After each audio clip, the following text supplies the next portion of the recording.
Bonjour à toutes et tous. Dans cette première partie, nous allons nous atteler à bien définir et à bien comprendre les caractéristiques du harcèlement.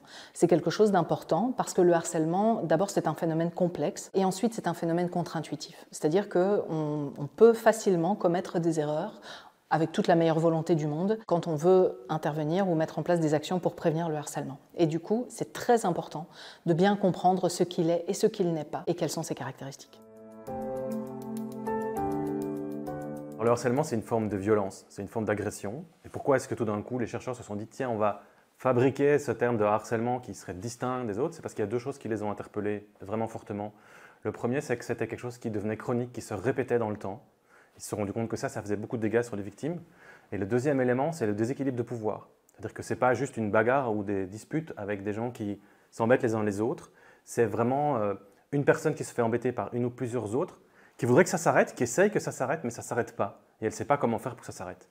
Et donc ce déséquilibre-là, il est vraiment important et c'est ça, c'est vraiment une des choses qui a fait qu'on s'est dit on va désigner ça sous un autre terme que juste de la violence ou de l'agression. C'est une forme chronique et déséquilibrée d'agression et du coup ça a des conséquences plus fortes sur les personnes qui en sont victimes.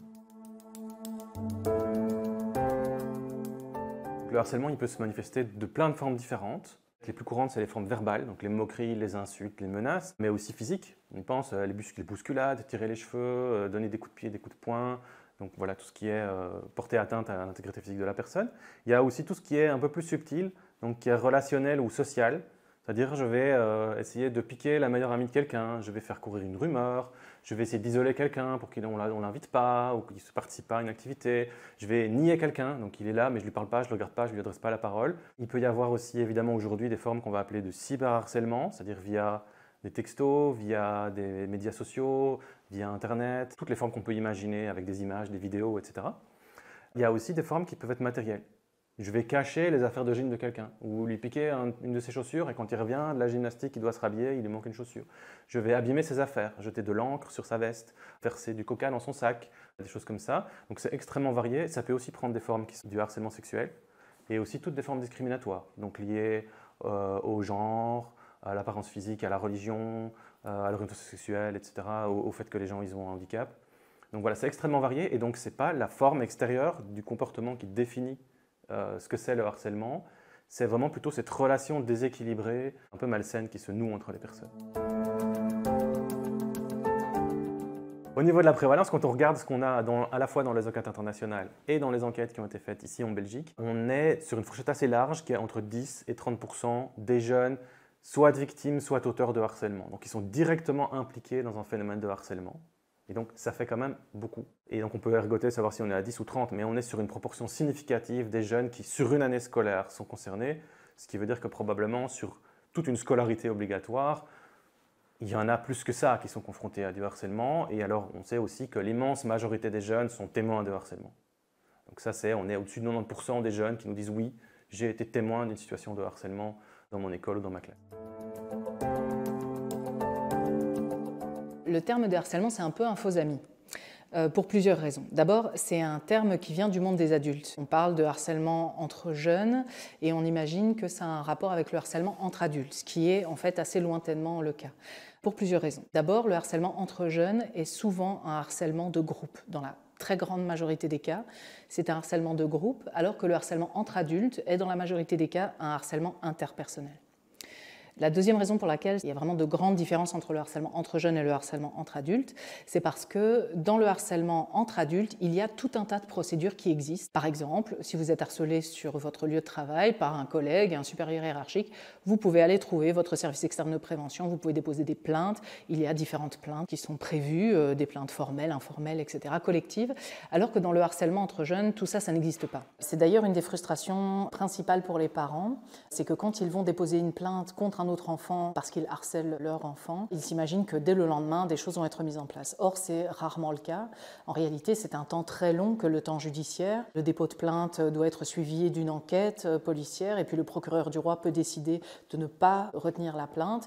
La troisième raison pour laquelle le mot de harcèlement n'est pas vraiment le meilleur au monde, c'est parce que quand on pense à harcèlement, justement, on pense au harcèlement entre adultes qui est un phénomène grave, qui est un phénomène pénalisable et donc on s'imagine que le harcèlement, en tout cas dans ses phases précoces entre jeunes n'est pas du harcèlement. Et on va douter de la parole des victimes. Quand un jeune vient vous voir en disant qu'il a été bousculé dans l'escalier, qu'il a été moqué alors qu'il venait faire une présentation au tableau, qu'on a mis sur lui des commentaires désobligeants sur les réseaux sociaux, on ne pense pas que c'est suffisamment grave pour rentrer dans la définition de ce qu'est la représentation de ce qu'est pour nous le harcèlement.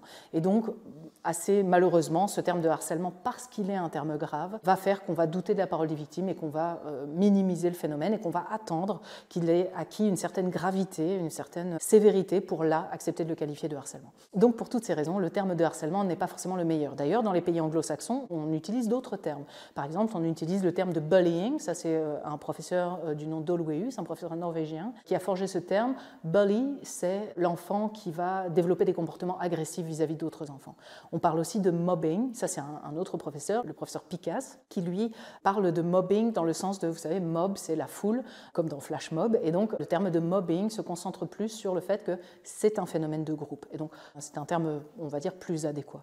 Donc évidemment, le terme de harcèlement nous sert parce que quand on parle de harcèlement globalement dans la communauté éducative, on voit plus ou moins de quoi on parle.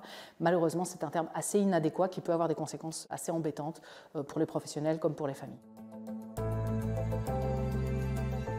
De manière générale, à l'adolescence, les dynamiques de harcèlement sont des dynamiques de groupe. Et donc le groupe joue un rôle important dans le harcèlement également. Ça tient à la spécificité de l'adolescence. L'adolescence est une période durant laquelle le jeune doit se distancier par rapport à ses figures parentales, puisqu'il y a le fameux enjeu oedipien qui est présent. Cet enjeu oedipien fait qu'une jeune fille de 15 ans, par exemple, ne va pas pouvoir continuer à monter sur les genoux de son papa comme quand elle en avait 5.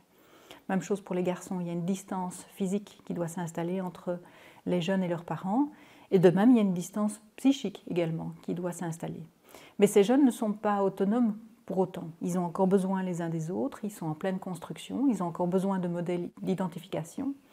Et donc ces modèles d'identification et ce support à la construction, ils vont la trouver non plus chez leurs parents, mais vers d'autres jeunes. Et donc les enjeux de groupe, les enjeux relationnels entre les jeunes sont extrêmement importants pour eux parce que c'est vraiment nécessaire à la poursuite de leur construction psychique. Et si vous prenez maintenant des adolescents qui ne se sont pas choisis et que vous les mettez ensemble sans accompagner la dynamique groupale, eh bien comme dans tout groupe humain, j'ai envie de dire, il va y avoir des phénomènes d'exclusion, d'isolement, de rejet, de harcèlement éventuel, qui sont d'autant plus amplifiés, effectivement, que l'engagement affectif des jeunes au sein de ces groupes d'appartenance est importante. Et donc, il est de la responsabilité des personnes, des adultes, qui mettent ces jeunes en place pour accompagner ce groupe et faire en sorte que ce groupe fonctionne bien. Ce n'est pas spontané. Le problème, c'est que malheureusement, dans l'enseignement, il est traditionnel d'organiser des groupes classes, de rassembler des jeunes qui ne se sont pas choisis et de ne pas du tout faire attention à cette dynamique de groupe, de ne pas du tout l'accompagner, de laisser les jeunes se débrouiller seuls et de devoir gérer seuls des dynamiques qui vont à la dérive, telles que effectivement le rejet, le bouc émissaire, le harcèlement scolaire. En fait, l'idée centrale, c'est aussi bien les auteurs de harcèlement que les victimes voient que d'autres voient ce qui se passe. Donc moi, je suis victime ou je suis auteur, je fais quelque chose ou on me fait quelque chose et je constate que des gens autour de moi voient ce qui se passe. Et puis, qu'est-ce qu'ils font? La majorité des élèves sont témoins de situations de harcèlement dans leur vie, mais malheureusement, la majorité des élèves qui sont témoins ne réagissent pas. En tout cas, ne s'opposent pas au harcèlement. Et ça va avoir des conséquences sur les victimes et les auteurs. En fait, ça va leur envoyer un message. À la victime, ça va envoyer un message genre, toi, ça te fait mal, mais les autres ne réagissent pas et ont l'air de trouver ça soit drôle, soit normal parce qu'ils ne bougent pas. Donc, ok, ça doit être de ta faute.